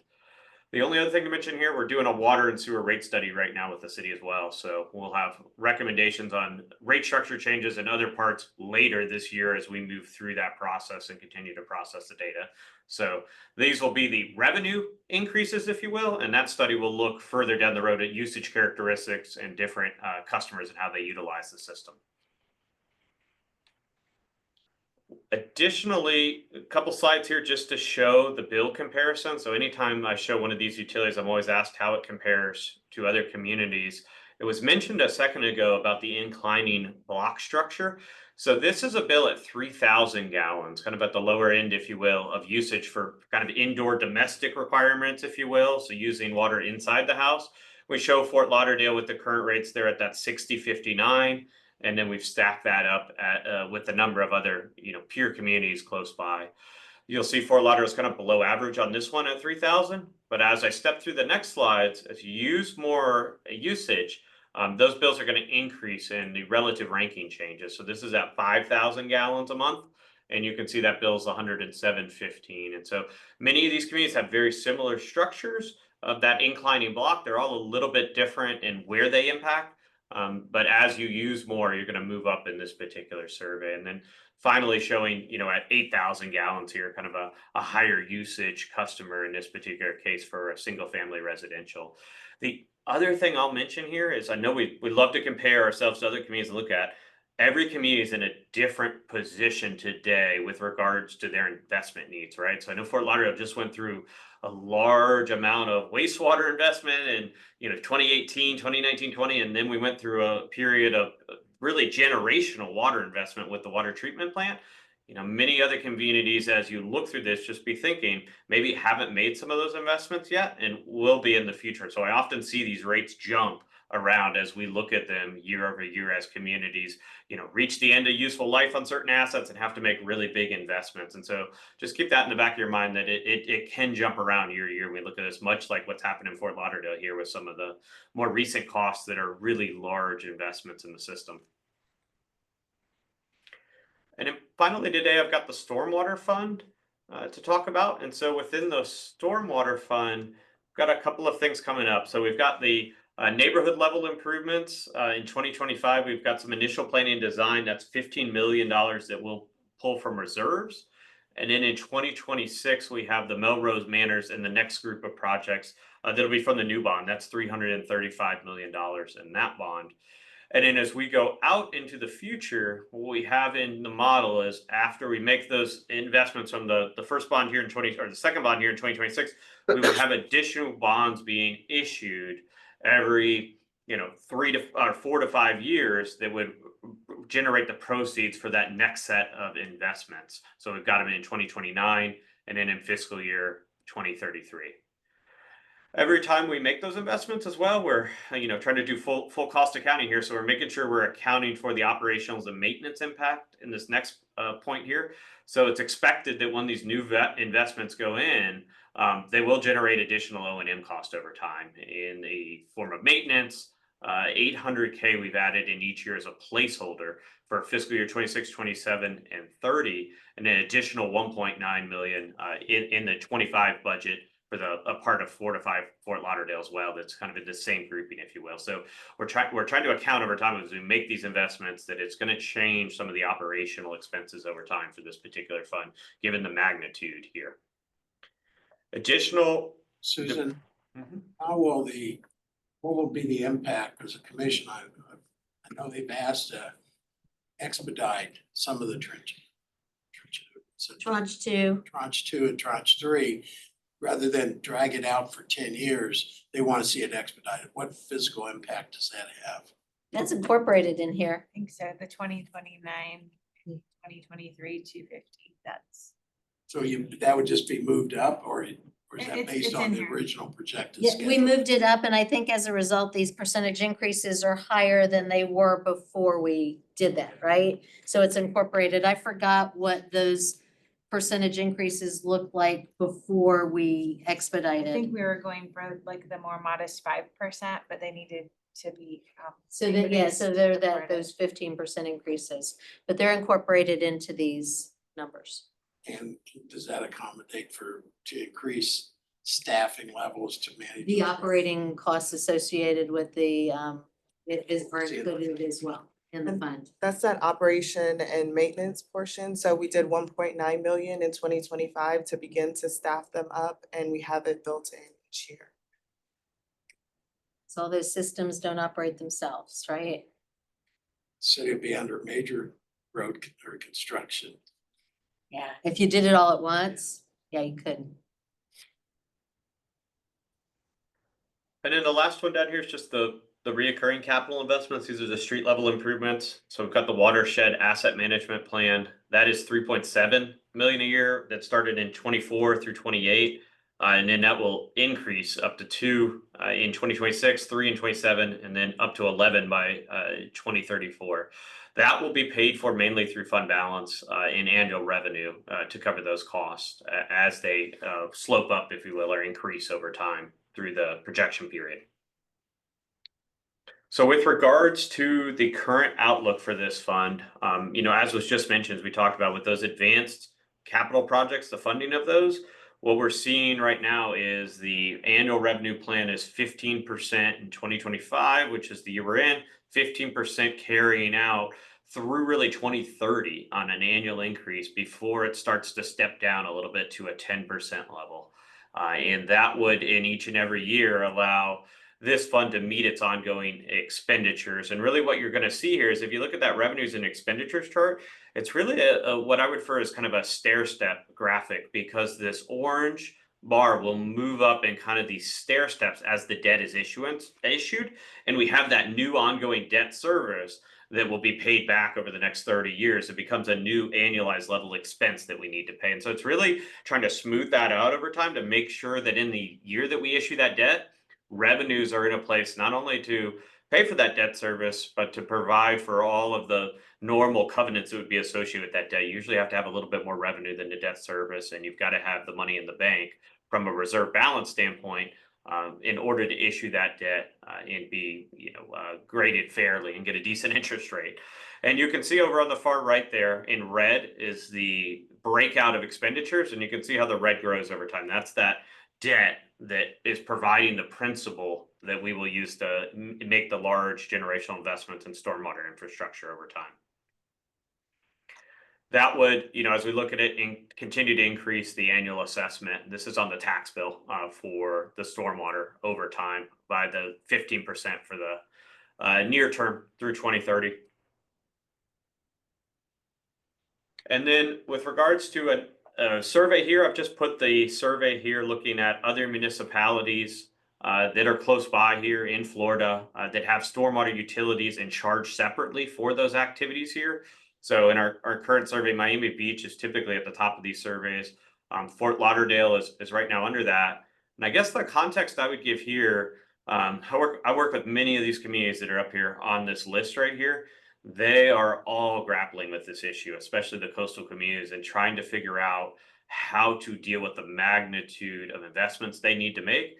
And so many of these communities are escalating rates at similar levels, or will need to in the near future. As many of them I'm talking to that will do, 100%, 200% increases in revenue to try to meet these needs. Because when they get their master plan back, much like Fort Lauderdale, those numbers have come back really, really large in order to provide the level of service that the communities would like to provide. And so I think this is the case when you see this survey to keep in mind, where Fort Lauderdale was one of the first movers here and really getting the revenue and the organization on the stormwater front here to tackle some of these really big needs. I totally expect as we continue to update these, we're going to see a lot more of these communities continue to move in the upward direction. And then final slide here, this really goes back to the general fund to a certain extent discussion. What we try to do here at the final slide here is just try to sum up how we expect the average cost, the annual average cost to change for a household. This is inclusive of general fund, the ad valorem taxes, as well as water, sewer, and stormwater and sanitation. So really trying to think about all of those costs and really all the services the cities provide, and how we expect, given the current forecast over time, those changes to take place. I've shown this in two different ways here. So in the black line is the status quo millage rate. So that's holding the millage flat over time with the other utilities changing. And then in the orange would show those millage changes that we talked about earlier as well. And you can see that step up there in 2027 as the millage increase would increase the cost at the average household here. I just have a question, not that it makes much of a difference, but down here at the very bottom is saying that you're assuming that the taxable value of 300,000, is that the number that we usually use? We use 580 as our. Which is either the median or the average. Can you show us what that number looks like with a single family taxable amount of 580, not 300? But we could update this for sure. I could follow up with that. And this is assuming, and these numbers down below are not what you had in the chart before, for the projected millage increase. This is showing 70.70 increase in 27, that's at 20. Yeah. 20. What do we have in the one that you showed us before? Yeah, that's a good point. So we had refined that with some of the updates, I think, which is why there's a variance between these two. So this slide was shown at I think an earlier presentation. We had brought it over. That's a good point. I think it's currently what's in the 0.6. Was it 3? I want to say 0.6. Let's go back real quick. Nope, you passed it. Yeah, I went flying by it. So that one was 0.65. So it's slightly lower. So that cost would be a little bit lower in that particular graphic. That's a good call out. I'll follow up with an updated one on that to make sure we've got those numbers exactly where they need to be. I mean, Change. So you'll get that too, I guess. Absolutely. Thank you. that overall change on that, just to give you that idea, I know I've shown it cumulative here, that's roughly 5% overall a change compounded over time to 2034. So it'd come down a little bit. I'll update that and send that back. And that's the final one. So I know it's a lot of information that we've gone through here and talked through, and there's been some good discussion, but of course, happy to go back if there's any other, points that we want to talk about or clarify, especially on the water and sewer and stormwater ones that we just went through. Yeah, let's just go around the room and any additional questions or feedback. I know it's an eye opener for some. Go around the room, yes. Harvey? Nothing here, just a lot to take in, so be interesting too. Maybe I need to follow up more with the CRA stuff if we have those conversations and stuff, but yeah. I'm good. Good. No, great information. Thank you all. And I think, the main thing here too, I think obviously is looking at the, your assumptions with the millage rate. And so I appreciate you sending back that slide that you mentioned with the 580,000 property value too. But I guess I was curious just on when we go back to the fund balance discussion and the timing of when to raise the millage or what you've done. I'm also just curious of what is our average return on our fund balance right now? Do you know? As far as how much we're earning in interest rate. Yeah, just. I mean, it's, at some point it was negative. So but we're doing better than that. Yeah, we're doing better than that now.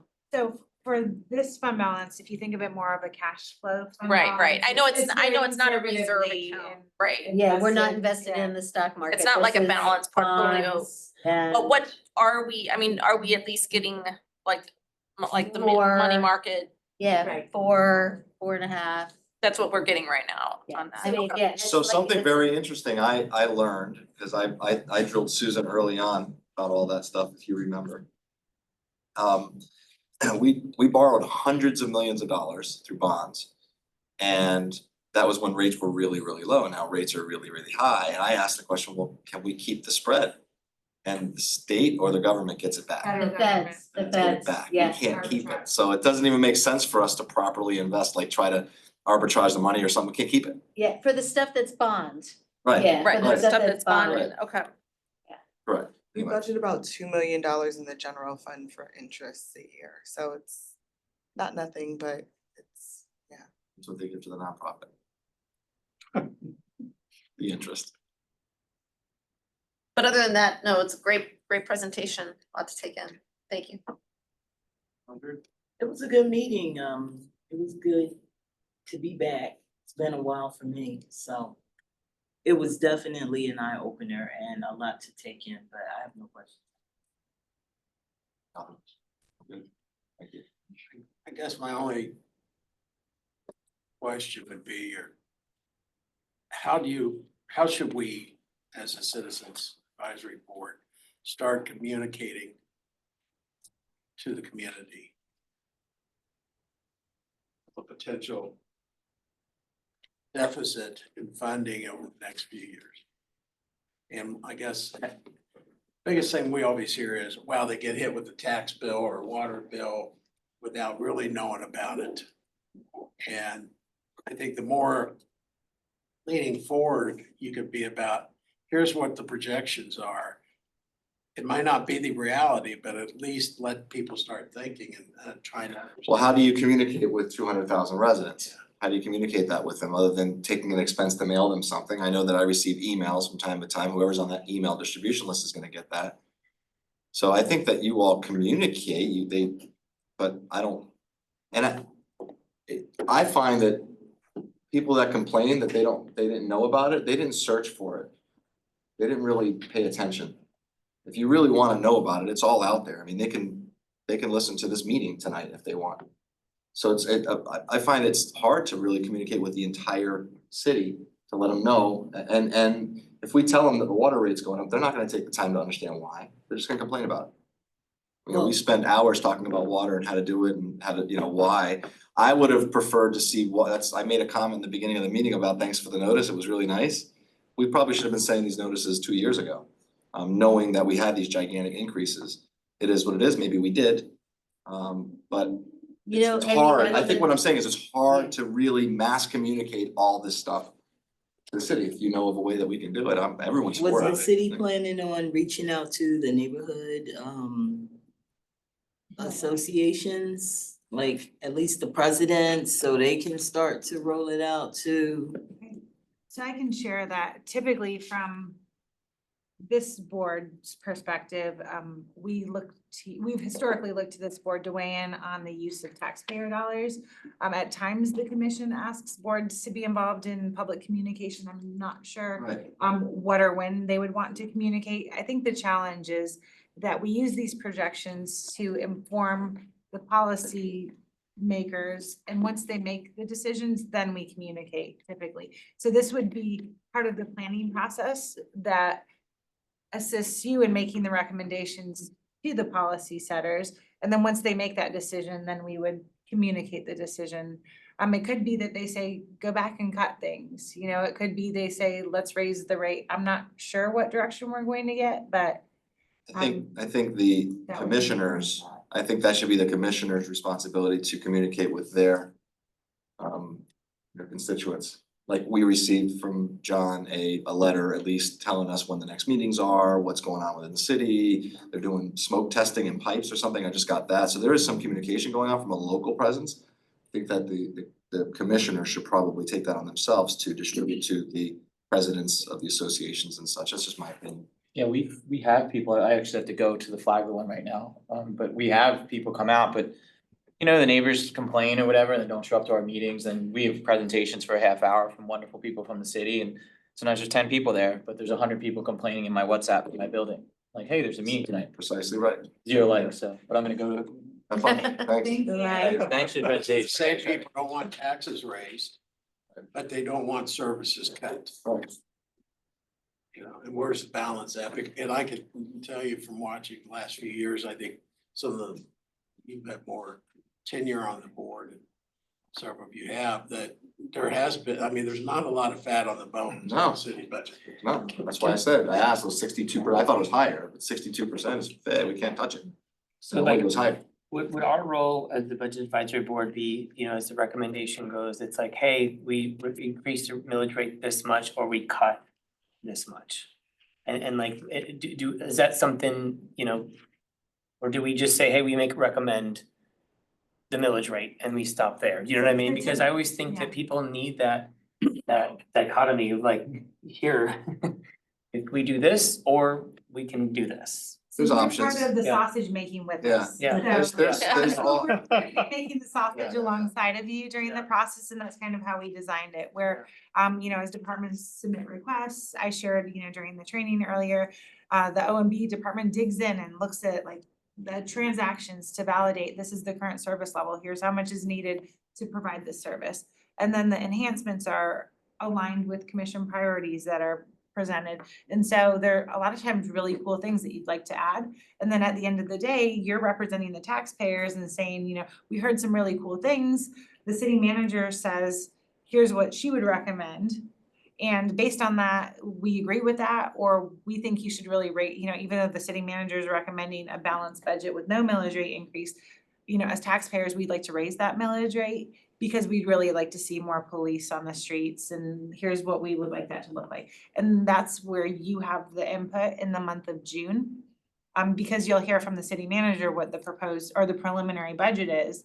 And you may say, you know, we heard from police this thing's needed, or we heard from finance that they really need this thing. Since that's not included, we recommend reducing this other thing, or we recommend increasing the millage rate. And that's the good discussion that happens from a taxpayer perspective, because the commission wants to know once they move forward with a rate increase, that they're gonna have the support of the community to, you know, actually be able to move forward with that. So one year we had a millage rate increase, you know, it shows all the years of no millage rate increases. One year we had the millage rate set higher at the preliminary meeting, and a lot of folks weren't in favor of that. They came out strongly against the increased millage rate. And so when it came to adopt the rate was adopted back at the 4.119. And what got cut from the preliminary budget to CIP, they cut a bunch of CIP. CIP, which is, you know, when Right. we talk about that number, it's the easiest place, right? When you have to balance the budget, you have 20 million a year in this operating capital. So that probably gets chipped away. So right now, as I said, citywide, $20 million a year of what we call operating capital. That's the stuff that's not debt generated. And I'm the broken record of, you know, how much money we budget every year for roadway resurfacing. It's $1.5 million. And you know what that does? Bayview Drive, and not all of Bayview Drive, Bayview None of Los probably. Olas. Yeah, you know, so, you know, we need to put more money into those things. I've been a broken record on that, and, so. I'd say also that in one year, the board actually recommended strongly that the millage rate be increased. Yep, And just like the I think it was nonprofit. like 5 basis points or 10 and Yeah, then went up a just little like bit. nonprofit thing, we Yeah. ignored it completely. It was, And the other thing I would say is, Stantec every year comes here. And I always say, see the projection being increased a little bit, every single year for the last 6 years. So I'm not concerned actually. no, neat. I mean, things will adjust somehow. But it's a good planning tool. It It's is a good planning tool. tool. No, but the thing is, year after year after year, when they do the projection for the next 5 years, there's always Kind of administrative. scares you a little bit. Yeah. But it's never, 2027, I 2 worked, years now, it's never been that. I worked under a state government for many years, and every year we were 5% cut. Like it was like you knew it was gonna be at least 5%, because we were higher ed, and they weren't favoring Just higher ed. take it up But a It notch. was 5% every year, and then at one point I was like, we can't rely on state tuition anymore, because we're not gonna be here, we have to actually generate revenue. And it caused us to step up and actually create new, really well of, you know, industry kind of things that we could actually generated revenue from our departments, we became sustainable and less the. So there's that, I don't know, like, how do you balance that? Yeah, you and we're know? limited as far Yeah. as new revenue sources that we're, you know, the state allows us to do. You've heard us talk about unfunded mandates that they, you know, just House Bill 1365 on homelessness, we had to, Yeah. you know, dedicate police officers as homeless outreach, you know, more administrative folks to track complaints, and no money came along with that. So that, you know, those are things that just kind of come down and we have to deal with them. So And just we one- still have Kyle on. I think we can, Kyle, thank you for the presentation. No need for him to stick around. And if I wanted, Absolutely, great to be here. Okay. Thank you so much. Yeah. if one of us wanted to reach out to someone in the city to get a little more granular on some of these things, just because we haven't been here, or I haven't been here, who would be the best person? Just like if I want to say, hey, like 20, 30 minutes, I want to, Cool. okay, Yeah. okay, perfect. One We thing, all love talking about it though. Yeah. I'll arm wrestle. I think that if you just go sit with it, I mean, I could talk about it all night. We've got Martin here, Yeah. Mackenzie, you've got Keith, Laura, Danielle, we all like live this and love it, so yeah, we're all happy. so we're right at 7 o'clock. One item, real quick, down and dirty, update on the EMS district. Chief left. So, you all talked about the EMS district with the chief and with Stan Tech before, it moved forward for consideration and it was removed from the agenda. So at this point, the discussion as we understand it is it's not moving forward. If they do move it forward in the future, they would like to see a voter referendum on the issue versus versus just the commission voting on it. So we're not counting on that anywhere in our modeling. So. Okay. We have the communication to the city. I jumped ahead, but thank you. Any other board comments in closing? Thank you, Chair Bill. You've done a great job. I just wanted to say, I think it's great that these meetings are now being recorded. So I guess just as far as our outreach to the community, it's a small facet, but if we can make sure that on the, whether it's our advisory board website or whether it's actually on the OMB website, that there's a link to say, actually link it to the meetings. We do now. You do So it? Okay, if you go to good. FortLauderdale.gov/budget, Okay. you'll reach our landing page. And there's a site that says public engagement in a cube that says public engagement in the budget process. Okay. If you click on that, it shows all of your meeting dates, so all of the BAB meeting dates, all of the joint meeting dates. There's also an option for people to click and watch these And actually meetings then that watch the have meeting. been Okay. posted, and then there's an option for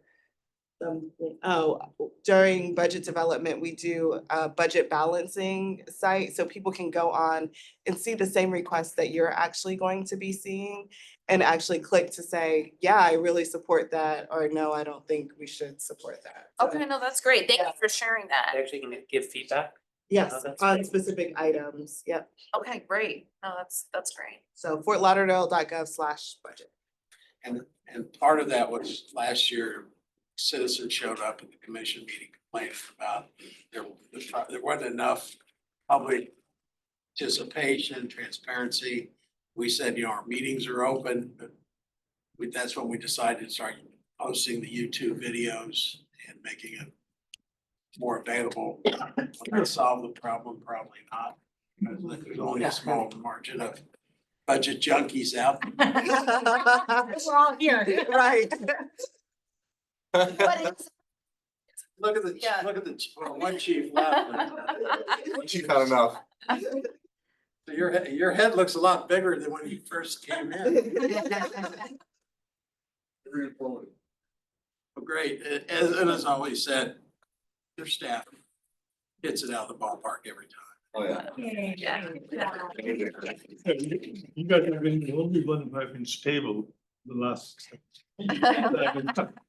Thank you, man. Thank you. I mean, it's very good. I got Yeah, 6 months left. We like what we do. We're lucky to get to do it with you all. So thank you all for your involvement. Thank you. thank you. Thank you. Everyone, stand them up. For two. I made a note.